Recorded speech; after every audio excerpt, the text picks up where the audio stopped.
Oh! Oh! Oh no! Pull it up, pull it! Oh, Detach! Oh fuck. Oh, he... Getting some strange camera recording right now. should make like a blooper reel. Oh fuck.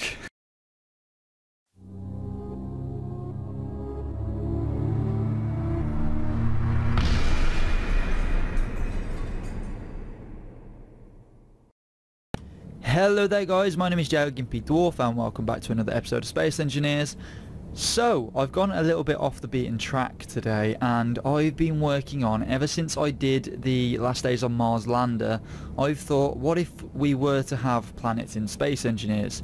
Now, that may be a long shot off at the moment from being a reality in the game, but I figured let's have a look into how difficult it would be to make solutions for, say, taking little pods or a station and putting it on the ground surface of a planet. So I've gone through and developed some systems that are still in development and have been worked on ever since I built the lander. So it's been really a long time ago since then, you know, a month or two, and I've been building these just when I've had about, you know, an extra 20 minutes spare when I've been rendering videos and stuff. So I think what we'll first start off with is going through the basics of what we would need to move the things from high up in the atmosphere to on the ground level. So this is the craft that I've come up with. Now it's very simple, it's, you know, quite cheap in size, well, it's quite cheap in material, it's all light armor, and again, nothing really needs to be heavy armor just because it is, you know, a craft that is purely for exploration and would not be in any case capable of deflecting shots from anything or giving damage to anything either, unless it crashed into them. Now this is the ship I've come up with. It is a lander, and this ship actually enables 2 people to sit within the craft on the 2 pilot seats. The whole reason for that is because the shuttle that connects under the underside via merge blocks is also like a small ship. So what would happen is you'd have the 2 pilots. The one pilot would then jump out, rely on oxygen, you know, the oxygen on the planet, or just his suits, rebreather and whatnot, and he would then go onto the smaller ship and detach it and work all the controls and fly it from underneath of the ship.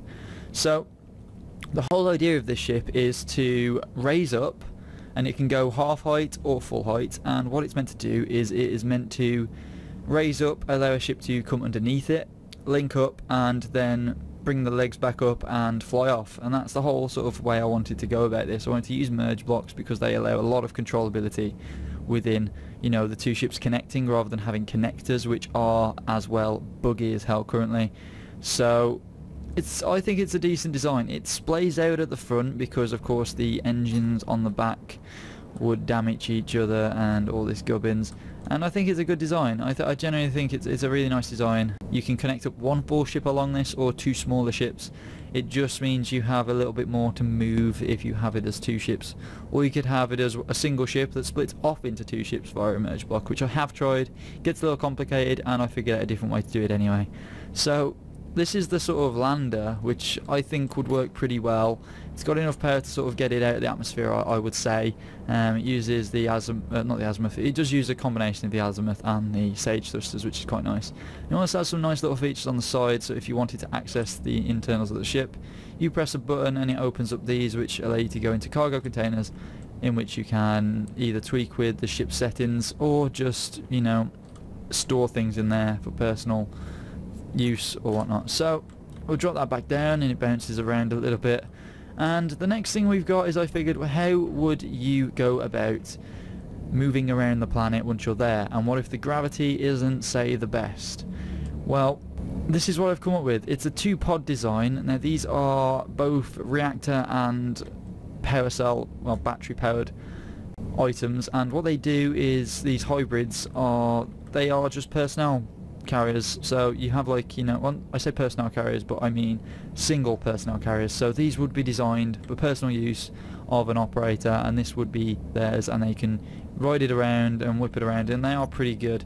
Let's give a bit of a demonstration to how well these things fly. They do fly pretty nicely, I think, and I think they are capable of the things you would require, because you have some storage in them down on the sides for tools and maybe small amounts of material and fuel for other things, and they do move pretty nicely, I think. Pretty smooth to run around, and they don't go too fast because you don't want it to go fast. It's not meant to go too quickly. So I figured it was safer just to have something that, you know, could get up to the max speed slower, just because you don't really want to be going too fast around the planet just in case of bumps and lumps and things in the way. So that was just more of a safety thing, and I think they look really cool. And they kept with the paint style of the Last Days on Mars stuff, if you haven't already noticed. The next thing got a bit complicated, and I wanted a pod that could enable a user to have some sort of drone control, just in case you want little drone miners to run around, mine the planet, or exploration buggies of sorts that you can use to fly around using cameras and things to figure out what the land is going to give you if you go over there. So this is kind of like a control center for a user. Now these are one per user, so what they are designed for is they accommodate one person, they can sleep a person, and then they have all the items in here to produce oxygen, to store oxygen, which means you can refill your oxygen tanks if you need be. And then it also has some things for drone control, as I've already said, and it has beacons, ore detectors, and all this good stuff that enables you to pick up on good plots of land. So what I'll do is I'll just jump in. Now they do have a nice cockpit that is quite cramped on the side, and that's for good reason, so it actually fits underneath the ship. And what these are for is, if I just raise up a little bit and bring the pistons out, is these are basically designed to lock onto the ground surface of the planet, and we'll lock that down. And then underneath we actually hit 9, and they have a bedding section.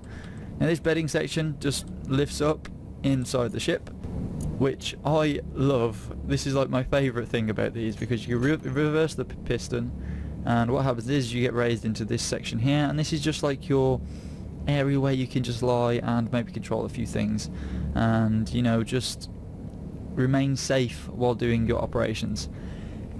I would love these to be a area that is closed off and allowed for oxygen to just remain in this area, but at this moment in time I can't do that because of pistons and things. I could potentially make a cover that closes, but there are height restrictions on the ship as well as width restrictions, so I'll actually talk to you about that. Basically, these ships, to fit and land properly in the lander, lost, there we go. To fit properly in the lander, they have to be of a certain height, because the lander goes so high when it drops the ship off. So it would come up to full first, and then it would drop down to half to sort of drop the ship off. So the full is more for a security thing, just in case it does hit the floor, because this is literally, I've pushed it to the limit. Like that height there, which is only, what, 5 blocks high, 6 including the merge, is quite a dangerous height to be at, and there's only, what, 0.2 of a meter in it between the floor and the ship. So that is the restriction that I've got set on these, and I think you can fit quite a lot into these, so it'll just be a case of having multiples of these you know, of these special pods that people can sleep in, I think, rather than having like one main one.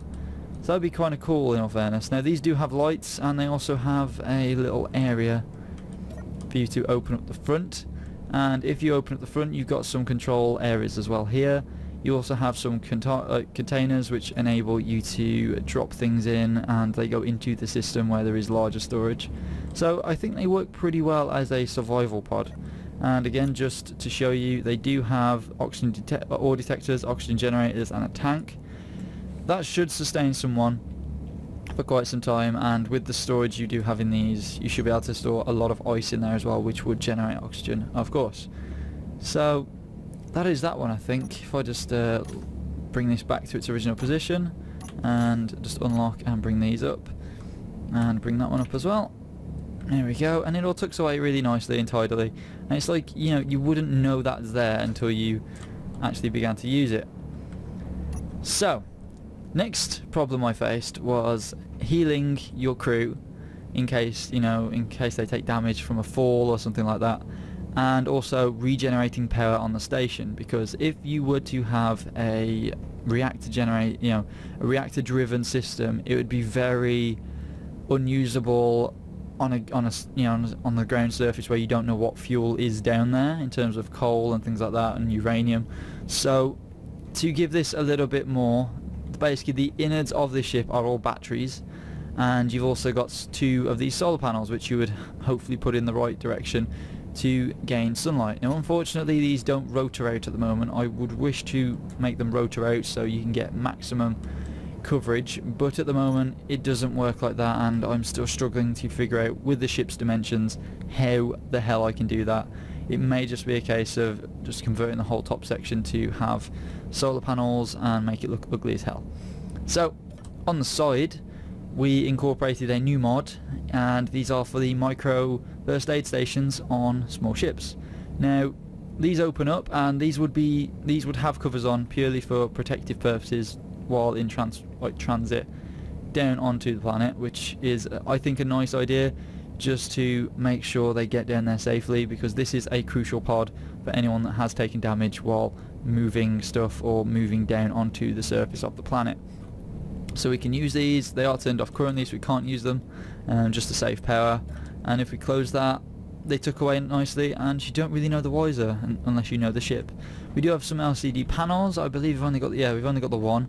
That is, I'm going to hopefully use the LCD display mod by M Masters, in which it can show the power of everything, and I believe that is really simple to do. All it needs is a programmable block and a timer, so I should find space in this to put them in, and then this will come up showing all of the power in all the batteries and if they are recharged and the percentages.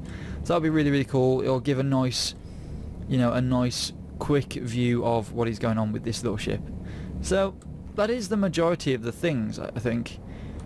I am working on a ship that enables for mass cargo transport as well as refinery and assembly jobs to be done, and it will have the same sort of thing where you've got protective covers on things and you can access stuff from outside of the ship. And that is still in production at the moment. It will have connectors on just in case you want to move bigger things.